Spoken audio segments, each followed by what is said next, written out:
dal leen ak jàmm lii quotidien nag la mu xëy dikkaat mooy local 2022 nag fortune diverse pour les nouveaux élus ñi nga xamante ni dañ leen a fab bu yees nag ni ki démb ca Guédiawaye nag installation Ahmed Aïdara nag métti woon na lool gannaaw nag ba ñu ko tabee moom Ahmed Aïdara ci bopp municipalité boobee bu Guédiawaye nag la ca desoon rek mooy ñu tàgg bureau municipal ba loolee nag moo indi ngalti gi gannaaw nag ñoom waa Yewwi Askan Wi ba ñu opposé ne ne waa Benno Bokk Yaakaar dañoo sàcc tabb premier adjoint bi loolee nag moo indi xiini miini ci jamono ji nag daanaka ni ki démb foofu la ñu yennoo ka xasse ka saagante waaye bu saa si tembe dara amagu fa amul benn bureau boo xamante ni fal nañu ko Kaolack naka niki tey ji nag moom dina métti lool ndax foofu itam niki tey ji lañ war a taxawal bureau conseil départemental boobee nag ci jamono ji nag xel yëpp ñoo nga ca Kaolack ndax ñu bëri nag taxaw nañu gis ne benn càcc du fa am yéene kaay bi di 24 heures di dikkaat nag ci installation Ahmed Aïdara élection bureau municipal ba nag dañu ko bloqué bu baax a baax loolee nag taga témbel élection yi ba dara mu jër fa am tribune yéene kaay ne Macky Sall nag moo ngi ci yoon wi nga xamante ni moo ñàkkaloon Abdoulaye Wade ndax ci jamono ji nag moo ngi débauché rek ay policiers waaye itam di def li nga xamante ni mooy partage gâteau te loolu rek moo ñàkkaloon Abdoulaye Wade ci atuma 2012 réew mi quotidien ne déclaration de patrimoine Ousmane Sonko nag ni kaayu bés bi ñu jëm nag dina dem ca lof nag ngir rek xool li nga xamante ni si moom la am ci alal ngir wax ko gaañi loolu nag mu ngi ci yéene kaay bi di réew mi quotidien yéene kaay bi direct news ne na Aliou Sall nag jël na revanche am bu baax a baax ci Ahmed Aïdara gannaaw nag ba mu ko daane moom Ahmed Aïdara nag ni ki démb nag ba ñuy teg bureau municipal bu foofee lak la ko coalition Benno Bokk Yaakaar daane Ahmed nag na lànk nag na loolee moom du ko nangu benn yoon santé éducation sécurité quand l'état est sur l'essentiel état bu Sénégal nag daanaka booy xool dafa lajj ci yooyu secteur yëpp nag muy santé éducation lépp a taga témbe lépp a ngi soox ña nga xamante nag ñoo ko jiite Abdoulaye Diouf Sarr Mamadou Talla Antoine Félix Diome yéene kaay bi nag le vrai journal nag xëy na ko fën yéene kaay bi xëy fasanal leneen nag ci ville de Guédiawaye nee na élection bureau municipal bu Guédiawaye nag ci ab xiini miini xëlti dëgg la mujjee ci diggante militant u Benno Bokk Yaakaar ak yu coalition Yewwi Askan Wi Dakar moom si jamono jooje ñoom tabb nañu ba noppi nag Barthélémy Dias la ñu tàgg yéene kaay bi ne nag ci jamono ji nag waa Pastef ñoo yor mane di calculer di def la leen saf ci bopp mairie ville bu Ndakaaru ndax ñoom ci jamono ji ñoo fa nekk démarrage leen di nag ci li ñu yàlla ko wàllu programme jëm ci cour d'appel bu Thiès nag niki tey ji lañ koy dàmbale ubbil yéene kaay bi l'info yéene kaay dikkaat nag ci Guédiawaye ak korok en jambe yi nga xamante ni si moo am colère Ahmed Aïdara bi la cacophonie installé ab xiini mini lëj bëj dëgg daal bu jaxasoo dëgg moo amoon niki démb sa Guédiawaye gannaaw bi nga xamante ni ñoom militant yu Benno Bokk Yaakaar ak yu Ahmed Aïdara dal de xiiroo ngaayoo ba mu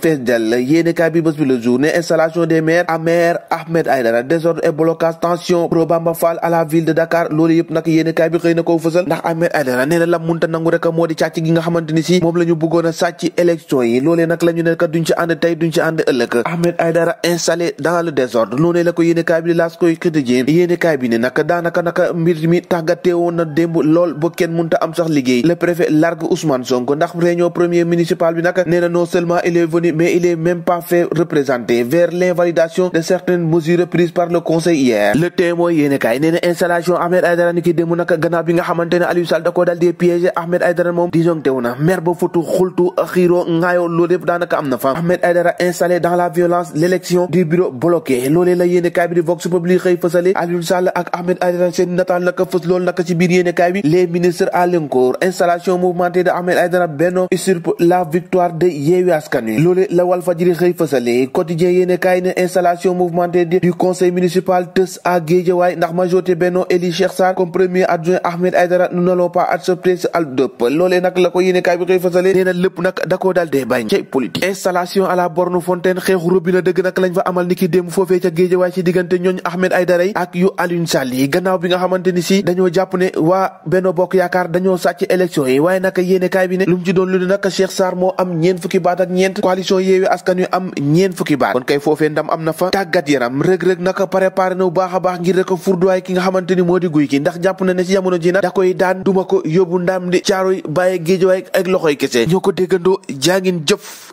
ba ëllëg